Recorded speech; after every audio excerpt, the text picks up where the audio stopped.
menghamburkan banyak uang untuk menyewa seluruh rumah bordil demi menghibur diri. Namun tak disangka ia justru bertemu dengan putrinya sendiri di sana. Agar tidak dikenali oleh ayahnya, Joanna berusaha menyamar dengan berpura-pura menjadi orang lain. Namun ayahnya yang tajam penglihatan langsung mengenalinya. Setelah kembali ke kamar, sang ayah merendahkan Joanna dengan kata-kata yang pedas dan tajam hingga ia merasa tak berharga. Di dalam hatinya, Joanna seharusnya mewarisi posisi ibunya, melayani di sisinya dengan penuh kepatuhan dan kerendahan hati. Namun ia sama sekali tak menyangka, demi melarikan diri darinya, putrinya rela terjerumus ke tempat seperti ini. Semakin lama sang ayah berbicara, semakin ia terbawa emosi, bahkan sampai mencabut sabuk kulit yang terselip di pinggangnya.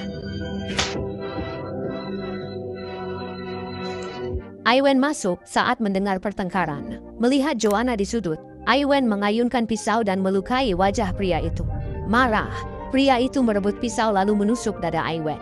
Saat Aiwen yang membelanya tergeletak di genangan darah, Joanna nekat mencabut pisau itu dan mengayunkannya sekuat tenaga hingga mengenai leher ayahnya. Terjatuh ke lantai, pria itu lemas. Diam-diam, Joanna menyamar ke rumah dokter. Ia menyuapnya lalu meminta lidahnya dipotong. Dokter ragu dan tak sanggup, namun Joanna tak punya jalan keluar. Ia tahu Aiwen punya tunangan yang belum pernah ditemuinya.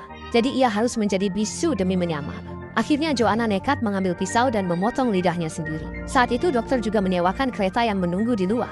Dengan perlindungan malam, Joanna membawa foto tunangan Aiwen dan pergi ke sebuah kota kecil terpencil di Amerika Barat, lalu mengambil alih identitas Aiwen dan menikah dengan Ellie. Joanna cepat beradaptasi dengan kehidupan di sini. Di kota kecil itu, setiap ada persalinan, warga selalu memanggilnya membantu. Berkat keahliannya, Joanna bisa mencari nafkah. Meski hidup bersama Ellie sederhana, ketenangan hidup membuat mereka puas.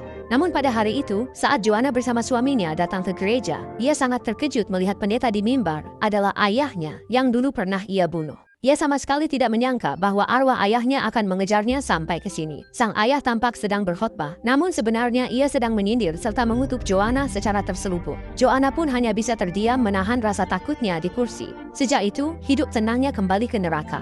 Hari itu, biasanya Matthew hendak mengurus kandang domba. Setelah membuka pintu, ia terkejut mendapati bahwa anak-anak domba yang kemarin masih lincah dan sehat, kini semuanya tergeletak di kandang dengan perut terburai dan berserakan kemana-mana. Dengan penuh amarah, Ellie menunggang kuda meninggalkan rumah, bertekad untuk menemukan siapa dalam di balik kejadian keji ini. Setelah Ellie pergi, Joanna menutupi mata putrinya dengan selendang tipis, lalu sendirian membersihkan kandang domba. Namun tepat saat ia berbalik, Joanna mendengar seseorang dari luar mengunci pintu. Melalui celah pintu, ia terkejut mendapati ayahnya membawa pergi putrinya yang masih kecil. Joanna menumpuk beberapa bangku, berusaha memanjat keluar lewat jendela, namun kakinya terpeleset, dan ia jatuh keras ke lantai hingga pingsan. Namun saat ia sadar kembali, ia mendapati pintu sudah terbuka, dan putrinya dengan selamat berada dalam pelukan Ellie. Joanna tahu, itu adalah sinyal ancaman dari ayahnya. Dia tidak ingin orang-orang terdekatnya selalu dalam bahaya, jadi dia pergi ke gereja sendirian. Setelah